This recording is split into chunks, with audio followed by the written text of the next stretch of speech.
Joining me now is Florida's Congresswoman Cammack of the House Homeland Security Committee. Great to see you, Congresswoman, as always. I just want to stick with the Highland Park shooting for a moment, because there are so many people looking at this incident and many others across the country and saying that we need stricter gun control. The problem here, though, as this continues to unfold, is that we're finding the red flag laws weren't triggered. The background checks were done, but they didn't raise, the issues that should have been raised. I mean, it seems to me that not only did the authorities fail the suspect, his family, the victims here, when they came to his house when he tried to commit suicide, and they took the knives out without, somehow letting anybody else know that this incident occurred, that he had a mental health problem. And then you look at the family as well, knowing he's got trouble, not saying anything, not doing anything about it. And so when people say we need stricter gun control, I say, why can't we work with what we have and function and execute properly? Well, that's 100% right. I mean, we know that gun control laws empower criminals, and all of our hearts break collectively for the victims of this terrible, tragic incident. But as you pointed out, these measures did nothing to prevent the violence that took place. And we need to stop talking about the weapon and get to the heart of the issue, which is, in this case, the shooter, the person who perpetrated this violence.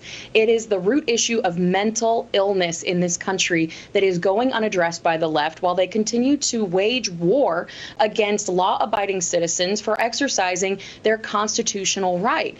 No one wants to see violence in this country or in their communities, but people intent on doing evil things will do it by any means necessary, with a car, with knives, with crock pots, with fertilizer. I don't see people who have been driving drunk all of a sudden saying, well, it was the car's fault. No, we need to get back to the root issue here. And that is why I will oppose every single gun control measure, because all it does is take weapons and the means to protect oneself and their families by empowering criminals and making it harder for people trying to follow the law to actually protect themselves. You make excellent points. I think another issue with what we're seeing across the country, just with respect to violence, not necessarily mass shootings like this, is also, these defund the police movements, everything that we've seen with respect to soft on crime policies. I don't think we triggered that video of the mob in Chicago, that video that we had. But you see situations like this, you want to see people be arrested. You want to see prosecutors put them in jail.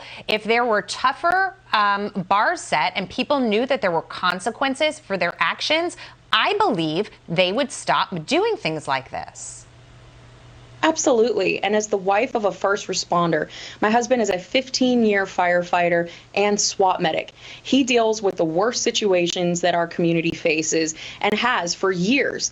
And what we know is that the same people who are calling for tougher so-called gun control are the same ones who are fighting to defund the police. So they not only want to defund the very people who are protecting our communities, but then they want you to be virtually defenseless with no ability to protect yourself or your family. And when you talk to law enforcement, they are frustrated. That is why we have record suicides. We have the greatest number of assaults and deaths of our law enforcement officers on record because of this dangerous rhetoric. We also are seeing the effects with the defund movement of retention issues and retirements. So we've got to get back to the basics. There's no point in doing the job if these liberal DAs are just going to keep letting people out. So back to basics. That's an excellent point, too. We have seen so many people leave the force, so many young people saying, I don't want to join the force because they're not given the tools that they need to protect themselves to do the job properly. And that is frustrating for so many. Congresswoman Cammack, thank you so much. Good to see you tonight.